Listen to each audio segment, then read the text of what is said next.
नमस्कार दोस्तों, जब आप किसी से बात करते हैं टेड टॉक में, आप कंपनी के प्रेसिडेंट हैं, अपने एम्प्लॉयज़ को आप कुछ समझाना चाहते हैं, आप कोई एग्जीक्यूटिव हैं, अपने दूसरे एग्जीक्यूटिव्स को कुछ समझाना चाहते हैं, आप कोई लीडर हैं, एक भाषण देना चाहते हैं, आप कोई भी क्यों नहीं हैं।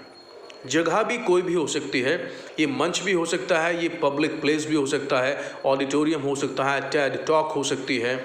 आप चाहे ट्यूशन्स ले रहे हैं या कुछ और भी आप कर रहे हैं, एक चीज़ जो हमें हमारी उस फ्लुएंसी को बहुत ज़्यादा बाधित करती है, वो मैं आज आपको बताना चाहता हूँ। And that is really irritating. ये बहुत इरिटेटिंग हो जाता है, इससे लोगों को बहुत चिढ़ होती है और लोग उसको नोटिस करते हैं। क्या है वो दोस्तों? वो है कि आप एक ही शब्द को रिपीट करते जाते हैं। आप एक ही शब्द को रिपीट करते हैं क्योंकि उसकी ज़रूरत तो बार बार आपको पड़ सकती है, लेकिन आपके पास में एक वैरायटी नहीं है शब्द की।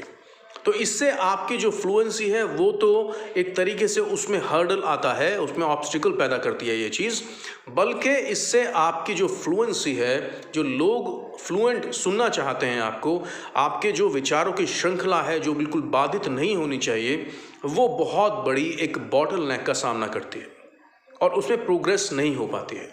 उस जगह पर आप क्या करते हैं मुझे अभी तक ये पता नहीं है, लेकिन आज मैं आपको उसमें एक माइलस्टोन, एक मेथड देने जा रहा हूँ जो बहुत ही इनोवेटिव है, आसान है, आप उसको कर सकते हैं।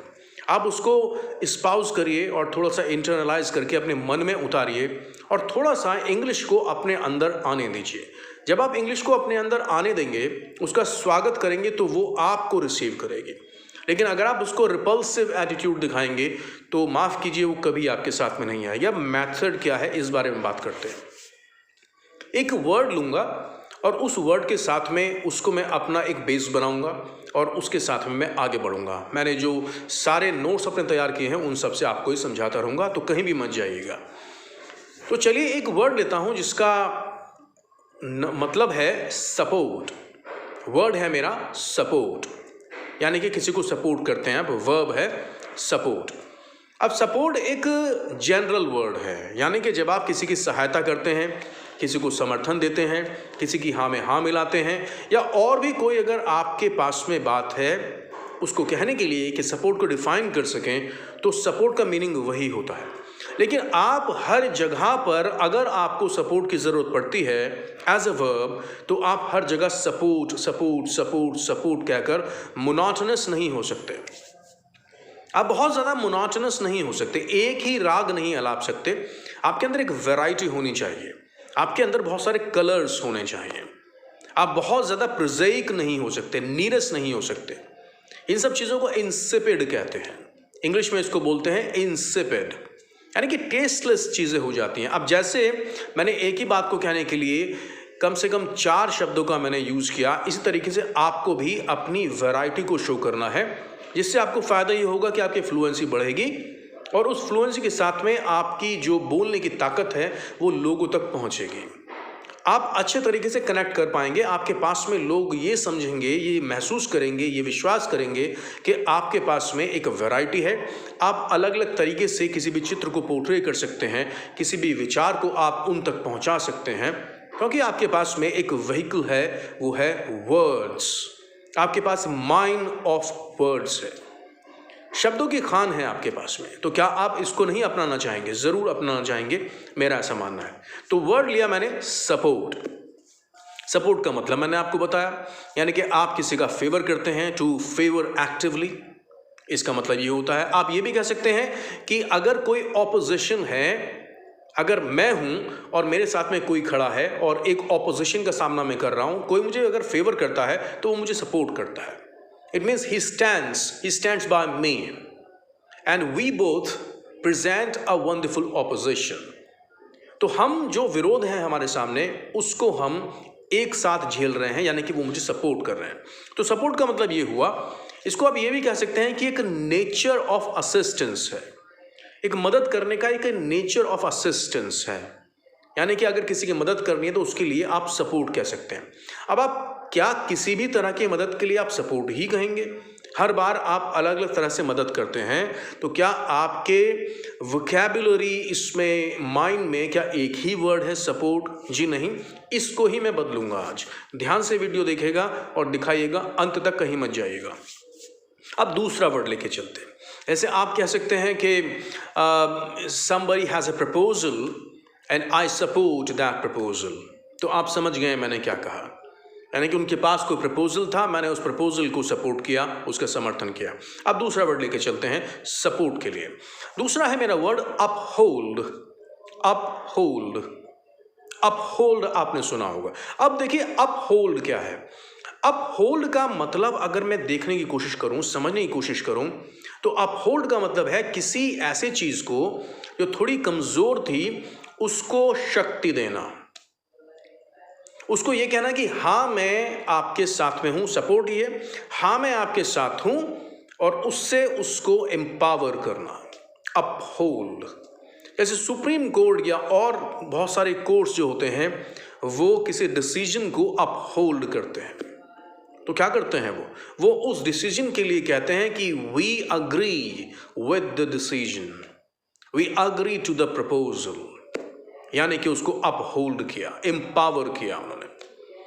अब क्या इसका मतलब है कि आप एक एक्सटेंडेड सपोर्ट देते हैं, एक एक्सटेंडेड सपोर्ट देते हैं जो आप किसी चीज को जो थोड़ी कमजोर महसूस कर रही है और उसको आप ताकतवर बनाते हैं, अपहोल्ड करते हैं आप। जैसे अगर आप ये कहें कि यहाँ पर बहुत सारी चीज़ें जो भारतवर्ष में लिजिटिमेट नहीं हैं, फिर से बोलता हूँ लिजिटिमेट नहीं है, वैध नहीं है, उनको लिजिटिमाइज करने के लिए कभी कभी सुप्रीम कोर्ट को बहुत सारी चीज़ों को अपहोल्ड करना पड़ता है। जैसे अगर हम कहें कि आज भी अगर सती प्रथा चली होती तो सुप्रीम कोर्ट अपना एक रूलिंग देता कि अब ये नहीं चलेगी, और इस तरह से उसकी एबोलिशन के लिए सती प्रथा के सुप्रीम कोर्ट अपहोल्ड करता कि मैं इस समर्थन में हूं कि इसको एलिमिनेट किया जाए, अब ये सती प्रथा ना हो। इमेजिन करिए इस बात को, अपहोल्ड।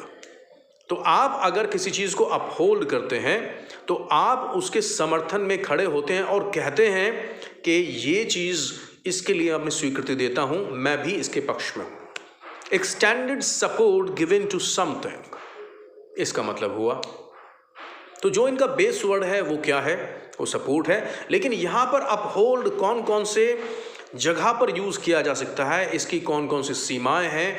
इसके जगह सुप्रीम कोर्ट हो सकता है, पॉलिटिक्स हो सकता है, और बहुत सारे जगह पर जहाँ पे फैसलों को बल दिया जाता है उसको अपहोल्ड हम कहते हैं। जैसे हम कहना चाहते हैं 26 of January and 15 of August को हम ये कहते हैं we all come together to uphold the sovereignty, जो हमारी संप्रभुता है उसको अपहोल्ड करने के लिए हम 15 ऑफ अगस्त एंड 26 ऑफ जनवरी को सेलिब्रेट करते हैं। टू अपहोल्ड द डेमोक्रेसी, उसको अपहोल्ड किया हमने। Number 3, advocate. Advocate, advocate noun भी है, वर्ब भी है। अब एडवोकेट को वर्ब की तरह से कैसे यूज करेंगे, इसको ध्यान से समझ।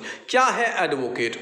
बात वही है, लेकिन एडवोकेट की जगह पर आप अपहोल्ड का यूज नहीं कर सकते।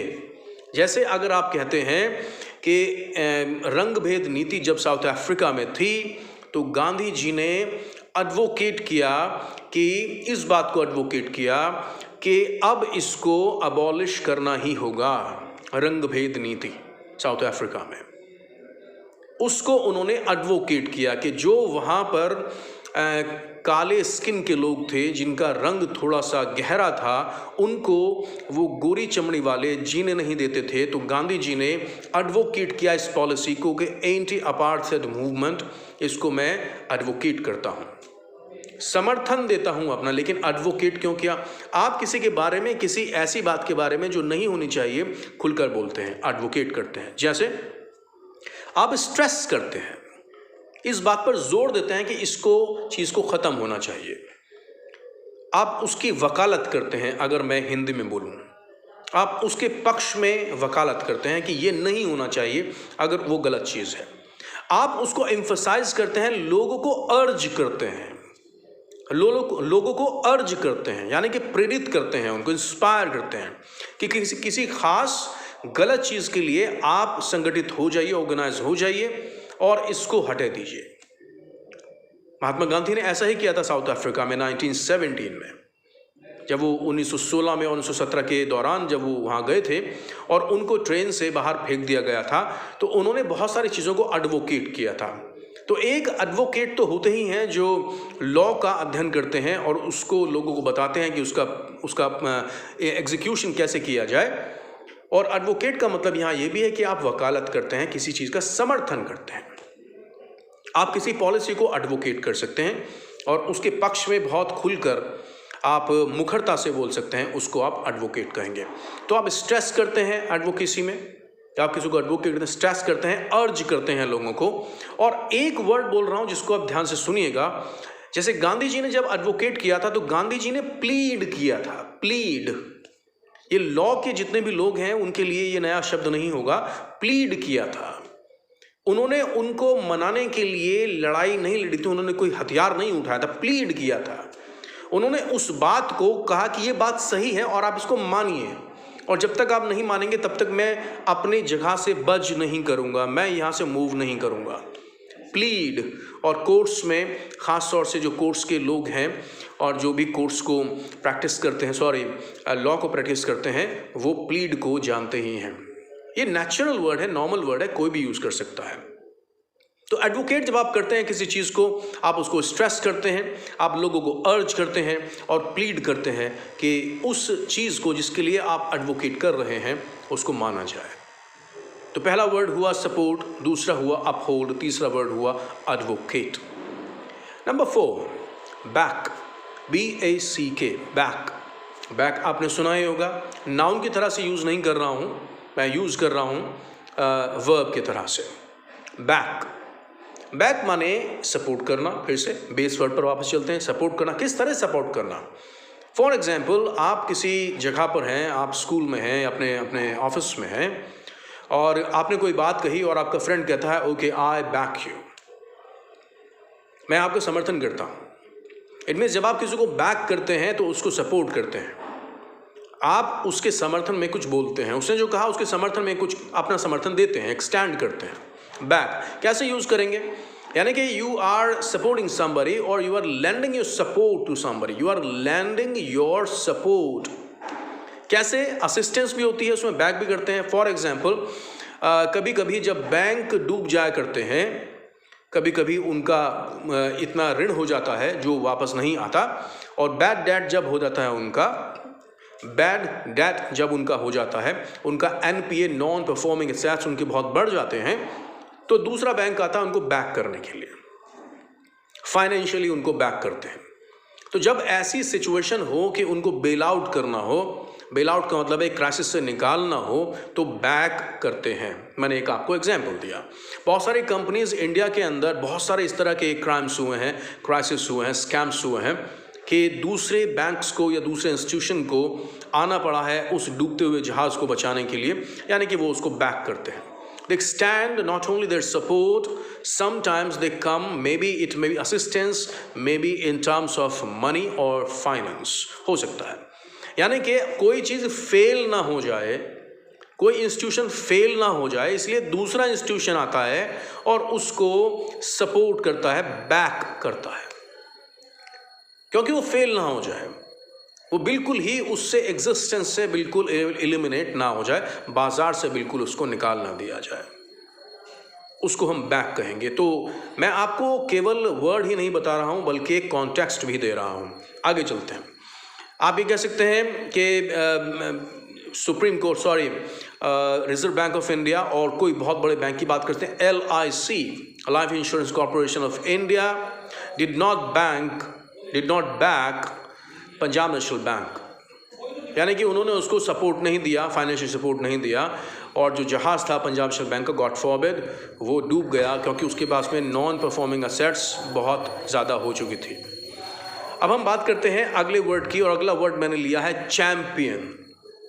चैम्पियन अब आप कहेंगे चैंपियन तो नाउन है। जो दोस्तों यही खूबसूरती है लैंग्वेज की कि आप अपनी लैंग्वेज को इतना शानदार कर लें, इतना बढ़िया कर लें कि जब आप बोलें तो आपको ये पता हो कि बहुत सारे लोग जो नहीं जानते हैं और यूज़ नहीं करते हैं, उसमें कलर्स नहीं है, रंग नहीं है, आप लाइए, आप उन कलर्स को लाइए, उन रंगों को लाइए और देखिए कि आप दूसरे के साथ में कितनी आसानी से एक सिस्टम बना सकते हैं, एक उनके साथ में ब्रिज बना सकते हैं। आपकी बातें लोग सुनेंगे। You will be N impressive speaker. आप एक ऐसे स्पीकर होंगे जो बिल्कुल एक रिवेटेड एक अटेंशन आपको देंगे। आपकी तरफ से आंखें उनकी कहीं जाएंगी नहीं है, आपकी ही नज़र उनकी नज़रों के ऊपर रहेगी, उनकी नज़रें आपकी नज़रों के ऊपर रहेंगी। एक कनेक्शन सेटअप होगा। कौन सा वर्ड लिया है? चैंपियन। चैंपियन का मतलब होता है, वो जीतने वाला चैंपियन नहीं कह रहा हूं, चैंपियन का मतलब होता है समर्थन करना। समर्थन करना, जैसे मैं अगर बोलता हूं आई चैंपियन द कॉज ऑफ, किसी भी तरह का जो अच्छा कॉज है, आई चैंपियन द कॉज ऑफ, कोई भी कॉज हो सकता है, कोई भी इस तरह की अच्छी बात हो सकती है। चैंपियन यानी कि समर्थन करना, पब्लिकली उसके लिए सामने आ जाना। जब आप पब्लिकली उसके लिए सामने आ जाते हैं तो आप उन चीज़ों को चैंपियन करते हैं। फॉर एग्जाम्पल, जब आप किसी अनजस्ट जो कि अनजस्ट है और उस चीज़ के खिलाफ आप आ जाते हैं और आप कहते हैं ये गलत है और उसको आप समर्थन देते हैं कि मैं इसके खिलाफ हूँ, तो आप चैंपियन करते हैं। जैसे अगर आज समाज के अंदर कोई इस तरह का ऐसा कोई ब्रांच है या इस तरह का कोई सारे स्ट्रेटा जो समाज के हैं, शाखाएं जो समाज की हैं, उसमें अगर कोई डाउन ट्रॉडन है और उसको बहुत ज़्यादा क्रश किया जाता है, उसको बहुत ज़्यादा एक्सकम्युनिकेट करने की कोशिश की जाती है, साइडलाइन करने की कोशिश की जाती है, तो बहुत सारे इस तरह के लोग हैं जो जातियों में विश्वास नहीं रखते, वो मानवता में विश्वास रखते हैं, तो वो चैंपियन करते हैं इस कॉज को और वो ओपनली कहते हैं I champion the cause of humanity, I champion the cause of trust, I champion the cause of literacy. यानी कि आप अच्छी चीज़ों के समर्थन में बिल्कुल खुल के आ जाते हैं, आप किसी की परवाह नहीं करते हैं। मैंने इसके ऊपर क्या लिया है कि पब्लिकली डिफेंडिंग समथिंग, और आप कह सकते हैं कि अनजस्ट अटैक जो होता है, जो अटैक किसी के ऊपर होता है, अगर वो अनजस्ट है और आप उसके खिलाफ खड़े हो जाते हैं, it means you champion the truth spoken by somebody, or you champion the person who is on the side of truth, आप ये कह सकते हैं। तो आप उसको अटैक को और आप इस तरीके से जब चैंपियन करते हैं उस कॉज को, तो आप उस कमज़ोर कॉज को एम्पावर करते हैं पब्लिकली। एक एग्जाम्पल देता हूँ, champion the cause of child labour. I am sorry, you do not champion the cause of child labour. आप जो चाइल्ड लेबर है उसकी एक जो खिलाफ है मानवता के, उसको आप चैंपियन नहीं करते हैं। तो दोस्तों, इस तरीके से आपकी मोनोटनी तो ख़त्म होगी और आप एक बात को कई और तरीके से कहना सीख जाएंगे। वोकैबुलरी बहुत कुछ दिखाती है, ये आपको विश्वास कर लेना चाहिए। अगर आप नहीं कर पा रहे हैं तो आप यकीन मानिए आपकी फ्लुएंसी नहीं आ पाएगी। एक बार फिर आपको रिकैपिटुलेट करता हूँ, एक रिकैप देता हूँ। पहला वर्ड लिया, बेस वर्ड था हमारा सपोर्ट, नंबर 2 आया uphold, number 3 advocate, number 4 champion और नंबर 5 बैक। तो हमने 5 वर्ड्स लिए, 5 words I have given you. कुछ और वर्ड्स भी आपके लिए हैं, उनको भी आप यहाँ पर समझ सकते हैं और उनको भी आप यूज़ कर सकते हैं। कौन से हैं? Confirm, confirm. आप अगर एक आपको उदाहरण दे रहा हूँ और सोचिए कि अगर कोई और भी इस तरह के वर्ड्स हैं तो क्या उनको यूज़ किया जा सकता है और अपनी भाषा में एक प्रवीणता, एक प्रोफिशिएंसी लेके आई जा सकती है और फ्लुएंसी को आप बहुत जल्दी मास्टर कर सकते हैं। And it is confirmed. ये कन्फर्म्ड है क्योंकि मुझे जो आसानी होती है बोलने के अंदर, मुझे जो शेड्स ऑफ मीनिंग होते हैं उनको समझने के अंदर, मुझे जो वेवलेंथ किसी को अगर दिखानी है या किसी से बात करनी है तो मैं कहाँ तक सोच सकता हूँ, कौन कौन से कलर्स को, शेड्स को लेकर आ सकता हूँ, जो मेरी सोच की सीमाएं हैं वो कहाँ तक पहुँच सकती हैं, ये शब्दों के ज़रिए हम कन्वे करते हैं। और ये कन्वेंस जो होता है ये पॉजिटिव होता है, कॉन्क्रीट होता है, बहुत ताकतवर होता है, पोटेंशियल होता है बहुत उसके अंदर, और आप जुड़ जाते हैं किसी से। तो थैंक यू सो मच, और नेक्स्ट टाइम कुछ और भी आपके लिए लेकर आऊँगा, बिल्कुल इसी तरह का एक वीडियो। इसको ज़रूर देखिएगा, पिछले वीडियो को भी देखिएगा। Profit from both of the videos. Thank you so much, you have a great time ahead.